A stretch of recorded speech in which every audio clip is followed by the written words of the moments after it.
Lutero, Zwinglio, João Calvino e tantos outros. O que sabemos de fato sobre essas pessoas? São eles grandes homens de Deus que marcaram a história da Igreja a partir do século XIII?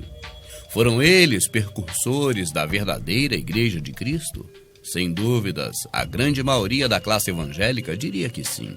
Atribuem a eles todo o mérito e ascendem-os ao mais alto posto de heróis do povo de Deus. Homens cujas honras são intocáveis, santos acima de qualquer suspeita, imaculados, irrepreensíveis. Seria esta a verdadeira face da história? Foi de fato tudo revelado aos membros em suas escolas bíblicas dominicais, em seus seminários, em seus acampamentos, em seus congressos? Será que o povo de Deus tem conhecimento de tudo mesmo? Aprendemos com as Escrituras que os assuntos do Criador não são tratados por força nem por violência. Se assim o fosse, ele próprio teria poder para convencer e forçar toda a humanidade a que crescem e aceitassem seu nome. Qualquer um que tentar infringir nossa excomunhão e anátema irá enfrentar a ira do Todo-Poderoso e dos apóstolos Pedro e Paulo. Amém. Ele disse aos discípulos: se alguém não vos receber, retirem-se daquela casa. Ele não disse: queimem a casa, matem os moradores.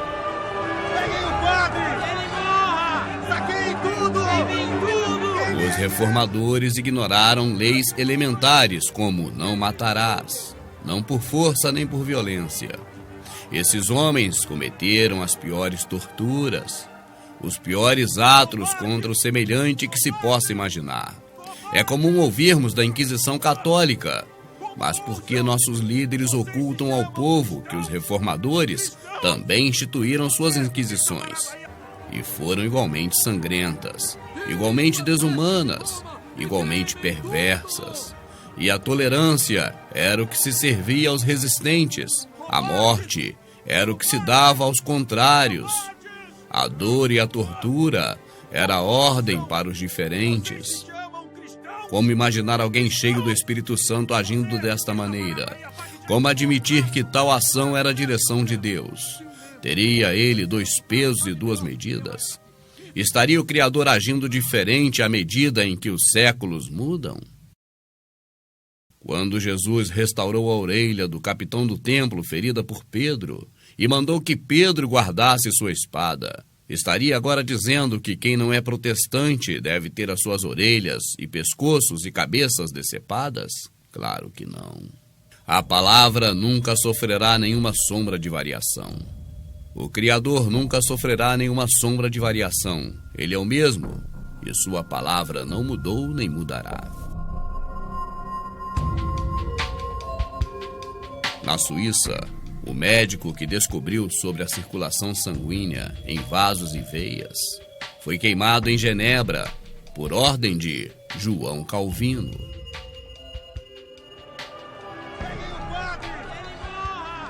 Um missionário zwingliano liderou um bando protestante que saqueou, massacrou e destruiu o mosteiro local, inclusive a biblioteca e o acervo artístico-cultural. Na Alemanha, bandos protestantes esfolaram os monges da abadia de São Bernardo em Bremen, passaram sal em suas carnes vivas e depois os penduraram no campanário. Em Augsburg, em 1528, cerca de 170 evangélicos da denominação anabatista, dissidência dos protestantes, foram aprisionados por ordem do poder público.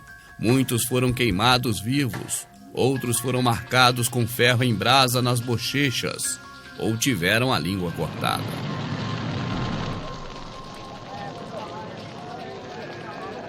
Na Escócia, durante um período de 6 anos, John Knox, fundador da Igreja Presbiteriana, mandou queimar na fogueira cerca de 1000 mulheres acusadas de bruxaria.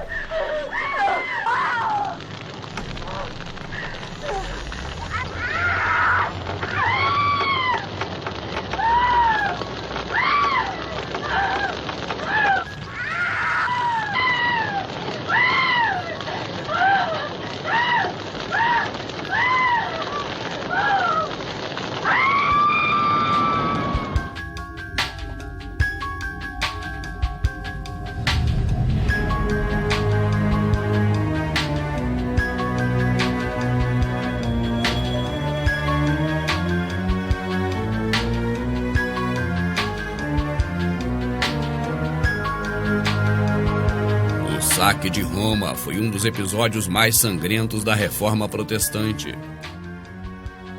No dia 6 de maio de 1527, legiões luteranas do exército imperial de Carlos V invadiram a cidade. Um texto veneziano daquela época afirma que o inferno não é nada quando comparado com a visão da Roma atual.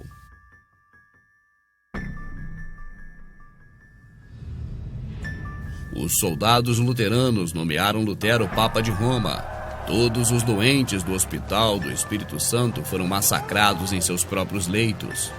Os palácios foram destruídos por tiros de canhões com seus habitantes dentro.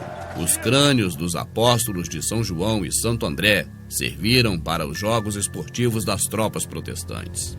Centenas de cadáveres de religiosos, leigos e crianças violentadas, muitas com lanças nos anos, foram atirados no rio Tibre. As igrejas, inclusive a Basílica de São Pedro, foram convertidas em estábulos e celebraram-se missas profanas. João Calvino, ao organizar a sua igreja, instituiu 2 comissões.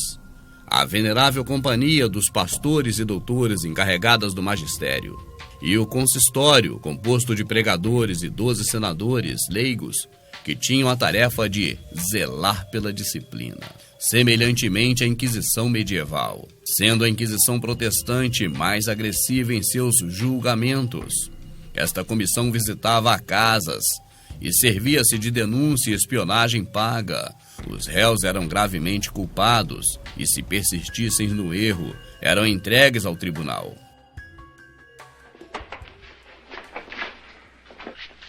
O tribunal proferiu de 1541 a 1546 58 sentenças de morte.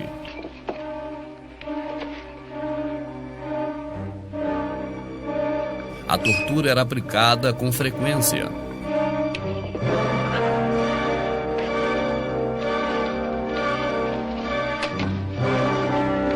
Calvino declarou guerra aos humanistas. Eram considerados libertinos do plano moral.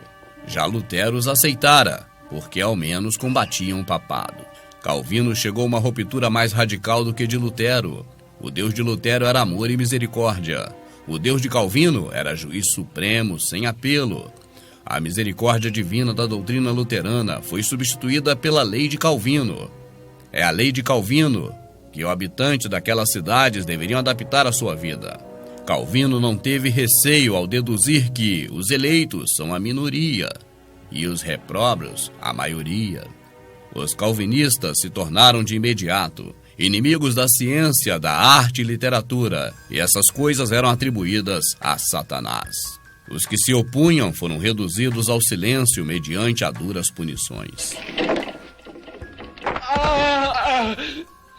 O médico Jerônimo Bolsec, morador de Paris, que se opôs à doutrina de Calvino, foi exilado em 1551. João Calvino era intolerante, não tinha piedade para com os maus pensamentos. Ele mandou para a fogueira um grande sábio, o humanista e médico Miguel Serveto Grisart, que descobrira a circulação do sangue. A acusação era que a descoberta do médico era antibíblico, pelo médico manifestar simpatia pelos anabatistas, adversários na época, e porque negava o dogma da Trindade. Mas Calvino mandou à fogueira também muitos outros estudiosos e cientistas. João Calvino governou com mão de ferro, transformou Genebra numa oligarquia religiosa, proibiu os moradores de praticar hábitos como dançar, jogar e ir ao teatro, entre outros. Durante os 4 primeiros anos de governo, houve nada menos, nada mais do que 58 execuções. Segundo Preserver Smith, houve mais casos de vício em Genebra depois da reforma do que antes. No governo de Calvino em Genebra, o adultério era punido com a morte. As comunidades calvinistas de Paris, Orleans, Rouen, Angers, em 1559, decretaram pena de morte a todos os hereges. Na Reforma Protestante houve intolerância religiosa dos calvinistas com os católicos e uma terrível perseguição. As pessoas eram acusadas de feitiçaria. Em 1560, o parlamento escocês decretou pena de morte a todos os católicos. Na Escócia, o poder civil aboliu por lei o catolicismo e obrigou todos a aderirem à Igreja Calvinista Presbiteriana. Os padres permaneceram, mas tinham de escolher outra profissão. Quem era encontrado celebrando missa era condenado à morte. Católicos recalcitrantes foram perseguidos e mortos. Igrejas católicas e mosteiros foram arrasados. Livros católicos foram queimados. Tribunais religiosos, ou seja, inquisições, foram criadas para condenar os católicos clandestinos. Em 1554, o governante protestante Teodoro Bessa pediu o uso de forças públicas contra os católicos. A reforma calvinista apoiou os holandeses na sua luta armada contra a Espanha, também na luta contra os escoceses, na luta contra os seus próprios monarcas, os Stuarts, e também contra os ingleses. Na Holanda, o governo protestante proibiu o catolicismo, massacraram inúmeros sacerdotes religiosos e leigos, fecharam igrejas católicas e mosteiros. A fama e esta marca terrível chegou também ao Brasil. Em 1645, nos municípios de Canguaretama e São Gonçalo do Amarante, ambos no atual Rio Grande do Norte, cerca de 100 homens católicos foram mortos, entre eles 2 padres, mulheres, velhos e crianças, simplesmente porque não queriam se batizar na religião protestante dos invasores holandeses. A luta armada da filha rebelde contra a mamãe católica na Inglaterra e na Irlanda foi dominada pela mais escancarada intolerância religiosa. Artigos deste tipo eram publicados nos jornais. O católico que ensinar a um outro católico ou protestante será enforcado. Isolamento perpétuo a todo sacerdote católico. Quem desrespeitar o isolamento, seja ele enforcado imediatamente e logo esquartejado. Se um católico adquirir terras, todo protestante tem o direito de despojá-lo. Em Genebra, 1555, o consistório recebe do conselho da cidade o direito de excomungar. Durante 10 anos, Calvino reina como Senhor Supremo, sendo que para ele há uma necessidade da igreja pregar a palavra de Deus. Nesta época se disse: a igreja protestante tem que pregar a palavra de Deus, mas o Estado tem que reinar com dureza e ordem. A igreja calvinista benzia a nova ética burguesa. Calvino levou muito mais longe do que Lutero o individualismo religioso. Para ele, cada crente deveria aplicar todas as suas forças a fim de atingir a felicidade pessoal. Nesta época foi introduzida a fé de que só os protestantes estão salvos. Enquanto Lutero se conservava em 1534 em Wittenberg, a agitação crescia na Alemanha. Apareceu a corrente dos anabatistas, que interpretavam ousadamente o pensamento de Lutero, negando o batismo de crianças e batizando de novo os adultos. Preconizavam uma igreja de santos.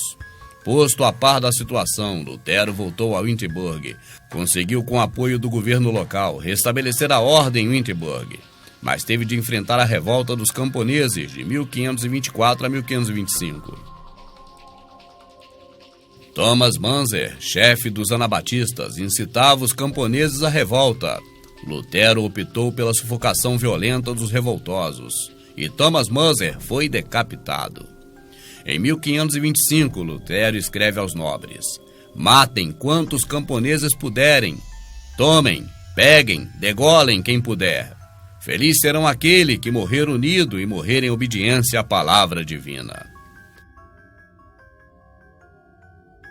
Nesta época, mais de 100.000 lavradores camponeses foram mortos. Na Alemanha de Lutero, foram queimadas mais de 100.000 pessoas acusadas de bruxaria. Até crianças de 7 anos e anciões moribundos não eram poupados. Um juiz protestante sozinho condenou à morte em 16 anos 800 pessoas acusadas de bruxaria. A oposição de Lutero contra os anabatistas causou a morte de milhares de pessoas. Difundiram-se ideias novas entre os anabatistas. Falou-se de revolução pacífica, e isso foi a espera passiva na segunda vinda de Cristo. Mas em determinadas seitas, essas ideias associaram-se a apelos e atos de violência que deveriam purificar o mundo dos infiéis antes da chegada do Messias. Nas fronteiras do luteranismo, e frequentemente contra ele, desenvolviam-se movimentos violentos. Exemplos disso foram os anabatistas, que para eles não se tratava apenas de negar todo o valor do batismo dado a crianças. Eles pretendiam alcançar uma sociedade liberta dos padres católicos, dos padres protestantes e dos príncipes. Nesta época, começaram a chamar os seus líderes de pastores e não mais de padres. Em 1534, um grupo de anabatistas apoderaram-se do governo da cidade episcopal de Münster, em Westfália, tornando-a uma nova Jerusalém, onde foram postas em práticas todas as fantasias acumuladas do setor lunático do movimento. As propriedades foram confiscadas e introduziu-se a poligamia. Nesta época, a Alemanha era dividida em principados. Como havia muito conflito entre eles, chegaram ao acordo de que cada príncipe escolhesse para os seus súditos a religião que fosse mais conveniente ao príncipe.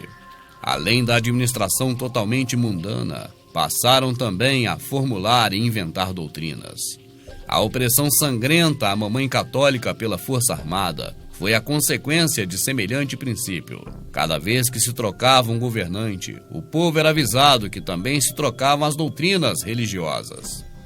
Um famoso historiador da época, chamado Faneri, relatou: uma cidade do Palatinado, desde a Reforma, já tinha mudado 10 vezes de religião, conforme seus governantes eram calvinistas ou luteranos. Zinglio caracterizava-se por humanismo, radicalismo e também um racionalismo estranho ao luterismo. As autoridades políticas interessadas na reforma viam nela um meio de realizar os seus fins políticos, sociais e econômicos para maior bem-estar da oligarquia local. Esta reforma teve um chefe eminente, Ulrich Zinglio. Ele participou pessoalmente na guerra iniciada por Zurique contra os cantões florestais. Em 1525, os anabatistas, liderados por Thomas Moser, pregavam uma luta a ferro e fogo contra o clero católico, e os camponeses começaram a saquear, incendiar os mosteiros e castelos, e até assassinar alguns dos seus adversários mais odiados. Em 1528, na Suíça, estourou uma guerra civil entre protestantes e católicos, ao cabo de 2 anos. Finalmente, em 1531, os protestantes concordaram em que a escolha de uma religião para cada zona da Suíça fosse feita pelos governos cantonais. Intrigas fosse talvez esta palavra mais adequada para classificar o relacionamento dos reformadores entre si. Um dizia do outro: este é completamente cheio de demônios. Outro dizia a mesma coisa daquele outro. O que é claro é que para aquele, todos os demais eram ouvidos por demônios. Vemos alguns se regozijando e se alegrando ao saber da morte dos seus contemporâneos, sobretudo se essa morte fosse dolorosa.